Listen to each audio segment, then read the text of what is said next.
Let's bring in Jonathan Turley, constitutional law attorney and a Fox News contributor. So, the Maine Secretary of State, Shenna Bellows, says that she has a constitutional duty and the authority to remove President Trump from the ballot. Listen to what she told ABC News Live yesterday night. The United States Constitution sets the qualifications for presidential candidates. I cannot place an 18-year-old on the ballot or a non-citizen, or if Barack Obama or George W. Bush wanted to run for president a third time and could get sufficient signatures, I would be prohibited under Maine law from placing them on the ballot. She insists, Professor Turley, that she is similarly prohibited from putting Donald Trump on the ballot because of the prohibitions included in Amendment number 14,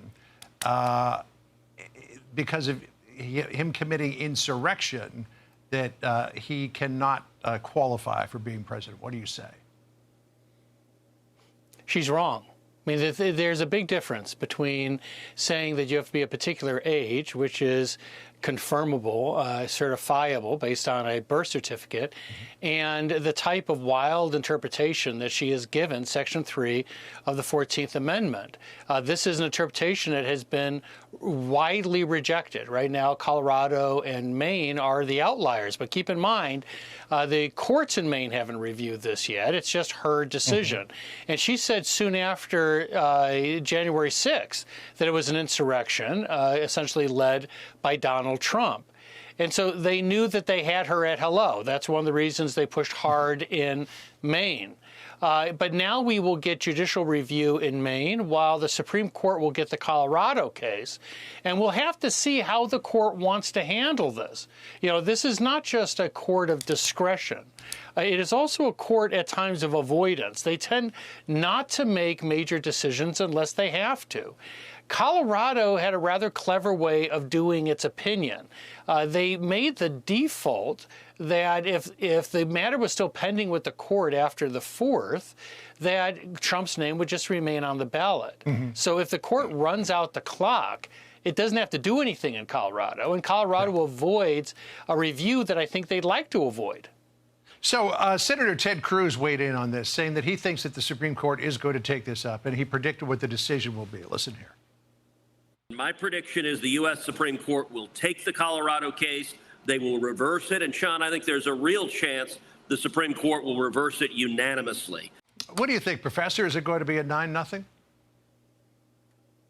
I hope it is. A little while back, I wrote a column saying precisely that I hope that they take the Colorado case.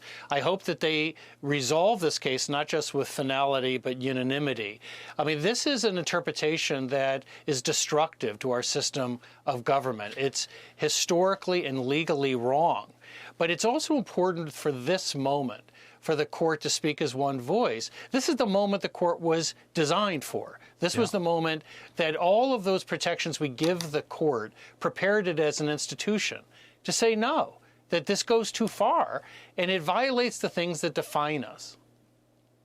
Also, I want to ask you about these latest charges, the new charges against Senator Bob Menendez of New Jersey for allegations of helping the government of Qatar. He received gold bars, Formula One tickets for a friend, and the offer of a $25,000 watch.